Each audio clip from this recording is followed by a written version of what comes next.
এই বিষয়টা নিয়ে সরকার কনসার্ন আছে এবং এই বিষয়ে আসলে প্রথম থেকেই এককভাবে সিদ্ধান্ত নেওয়ার কোনো বিষয় না। আপনারা জানেন যে মানে এই সরকারে আমরা গুড কোঅর্ডিনেশনের মাধ্যমে কাজ করে থাকি। একই সাথে যখন রাজনৈতিক দলগুলোর সাথে আমরা সৌহার্দ্যপূর্ণ সম্পর্কের কথা বলি এবং সেটা রক্ষা করতে গেলে দায়িত্বশীল আচরণ আসলে প্রত্যেকের থেকেই প্রত্যাশিত। আমরা আমাদের পার্টটা দায়িত্বটা পালন করার চেষ্টা করছি, দায়িত্বশীল আচরণ করার চেষ্টা করছি। তবে এ বিষয়ে যেভাবে নাগরিক সেবা আসলে ডেডলকের দিকে যাচ্ছে, এ বিষয়ে আর আসলে চুপ থাকার মতো পরিবেশ পরিস্থিতি নেই এবং সরকারের উচ্চ পর্যায়ে এটা নিয়ে কনসার্ন আছে। সেখানে আলোচনার ভিত্তিতে যেটা সিদ্ধান্ত আসে আমি সেটাই বাস্তবায়ন করব খুব দ্রুত সময়ের মধ্যেই। কিছু এলাকাগুলোর প্রতি রাজনৈতিক এক ধরনের প্রতিহিংসা ছিল বিগত সরকারের এবং সে কারণে কিছু এলাকায় অবকাঠামোগত উন্নয়ন থেকে শুরু করে সার্বিক উন্নয়নের ক্ষেত্রেই ডিসপ্যারিটির শিকার হয়েছে।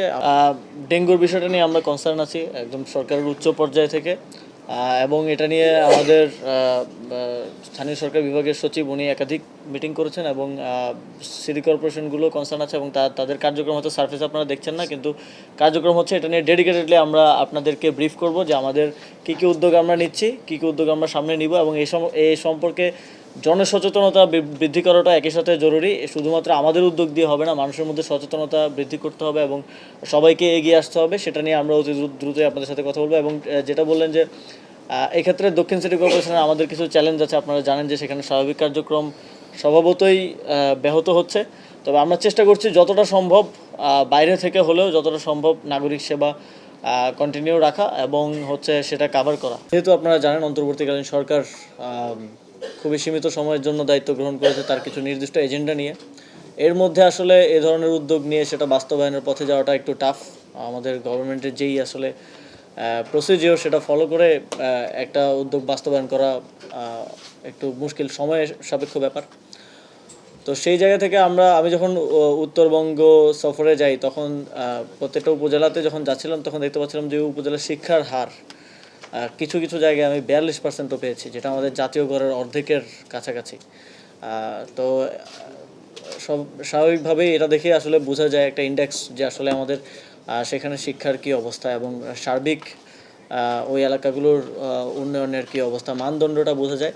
সেই জায়গা থেকে আমাদের একটা উদ্যোগ ছিল যে যেই উপজেলাগুলোতে প্রাথমিকভাবে শিক্ষার হার জাতীয় গড়ের থেকে কম, সেই উপজেলাগুলোতে আমরা পাবলিক লাইব্রেরি স্থাপন করব এবং আপনারা জানেন যে এটার জন্য ওইভাবে বাজেটে বরাদ্দ না থাকে, আমাদের যে বিশেষ বরাদ্দ আছে সেখান থেকে আমরা উদ্যোগটা নিয়েছি, যে কারণে মাত্র 23 কোটি টাকায় আমরা 44টা উপজেলায় পাবলিক লাইব্রেরি করছি এবং আমাদের লক্ষ্য থাকবে যে এটা সারা দেশের প্রত্যেকটি উপজেলায় যেখানে এরকম ডেডিকেটেড পাবলিক লাইব্রেরি নেই সবগুলো উপজেলায় আমরা এটা বাস্তবায়ন করব। আমরা একটা প্রজেক্ট নিয়ে দ্রুতই সেটা বাস্তবায়নের পথে এগিয়ে যাব।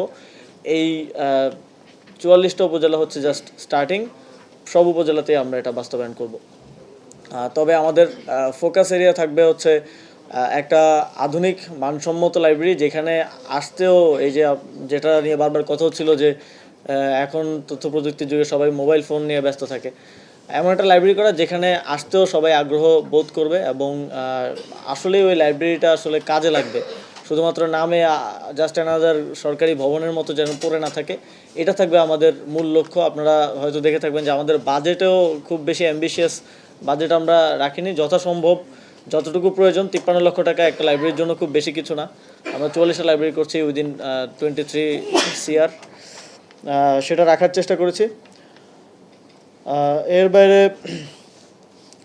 আপনারা জানেন যে বিগত সময়ে কিছু এলাকাগুলোর প্রতি রাজনৈতিক এক ধরনের প্রতিহিংসা ছিল বিগত সরকারের এবং সে কারণে কিছু এলাকায় অবকাঠামোগত উন্নয়ন থেকে শুরু করে সার্বিক উন্নয়নের ক্ষেত্রেই ডিসপ্যারিটির শিকার হয়েছে। আমরা সেই জায়গাগুলোতে স্থানীয় সরকার বিভাগের যে উন্নয়ন কার্যক্রম আছে সেগুলোকে রিলোকেট করার চেষ্টা করছি এবং আমাদের অনেকগুলো প্রজেক্ট আপনারা জানেন রিভিউ হয়েছে। ডিপিপি রিভিউ করে আমরা মোটামুটি চেষ্টা করেছি যাতে করে উন্নয়নমূলক কার্যক্রমগুলোর একটা সুষম বন্টন নিশ্চিত করতে পারি।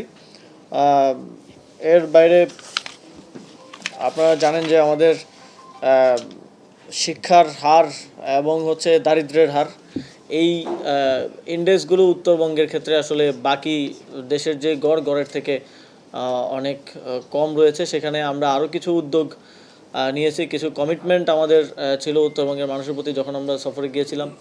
সেখান থেকে একটা আমরা আজকে ভিত্তিপ্রস্তর স্থাপন করছি এবং আশা করছি খুব দ্রুত সময়ের মধ্যেই এটা বাস্তবায়ন হয়ে যাবে এবং লাইব্রেরিগুলো আমরা দেখতে পারবো ইন অ্যাকশন।